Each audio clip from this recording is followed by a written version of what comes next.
Good morning students. आज इस chapter के हम पैराग्राफ दी प्रॉब्लम को रीड आउट करेंगे। The permanent settlement however created problem. Company officials soon discovered the zamindars were in fact not investing in the improvement of land.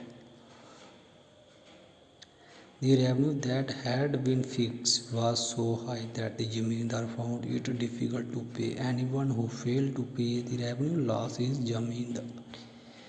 जो भी इस revenue को पे करने में असफल रहता, यानी कि इसको पे नहीं कर पाता था, उसका वो ज़मींदारी का राइट था, वो ज़मीन थी, उससे छीन लिया जाता था. Numerous zamindar were sold off at auctions organised by the company by the first decade of the 19th century. The situation change.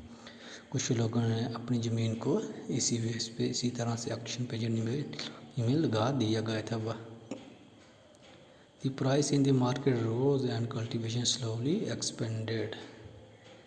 This meant an increase in the income of the zamindar, but no gain for the company since it could not increase the revenue demand that had been fixed permanently.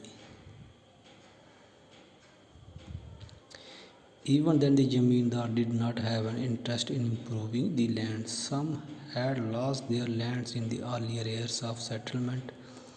Others now saw the possibility of earning without the trouble and risk of investment.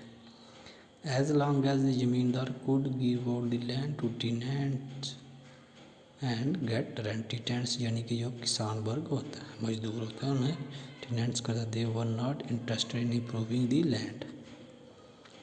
On the other hand, in the village, the cultivator found the system extremely oppressive.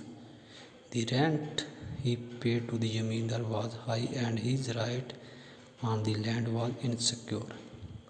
To pay the rent, he had to often take a loan from the money lenders, and when he failed to pay the rent, he was evicted from the land and he had cultivated for generations.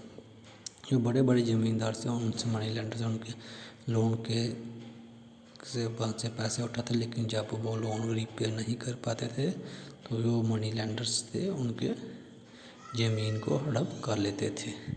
तो students, आज के लिए इतना ही, बाकी हम next दिन read out करेंगे. तो थैंक यू.